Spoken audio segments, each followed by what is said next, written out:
ang pagsabot sa kasaysayan sa kaluwasan. Adunay mga tumong sa itong paghisgot nini. Una, matudlo ang maluwasnong kasaysayan diha sa Diyos nung panglangtaw. Ikaduha, makakaplag o kaugalingong kasinatian diha sa kasaysayan sa kaluwasan. Ikatulo, makahatag og panig-inan sa pagpuyo pinagi sa makanunayong Diyos nung panalangin. Dinhi atong hisgutan ang sukuranan o pattern sa kasaysayan sa kaluwasan.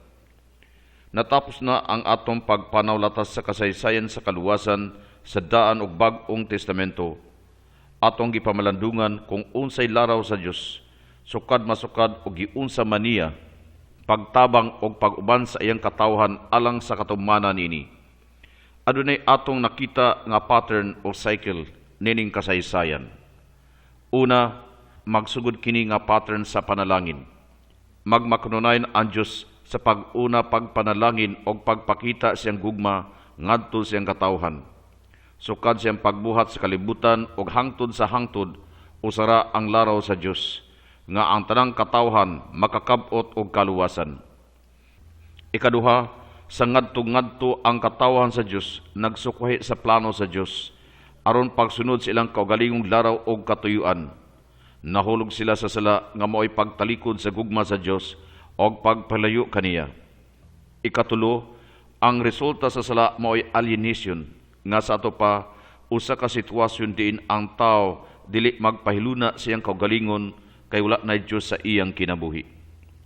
Siya nahimong Diyos sa iyang kaugalingon, yang gipili ang pagpuyo sa kangit-ngit og sa kamatayon.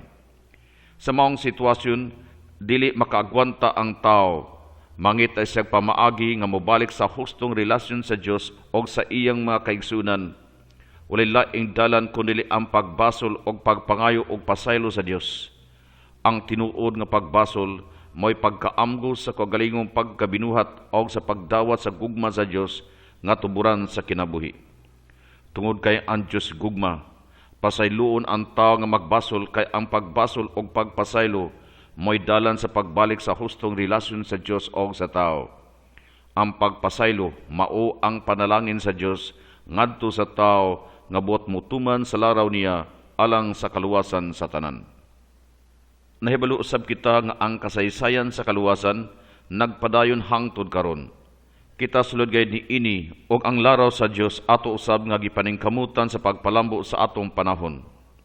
Angay natong pangutan-on ang atong kaugalingon kung hain man dapita nining cycle sa kaluwasan.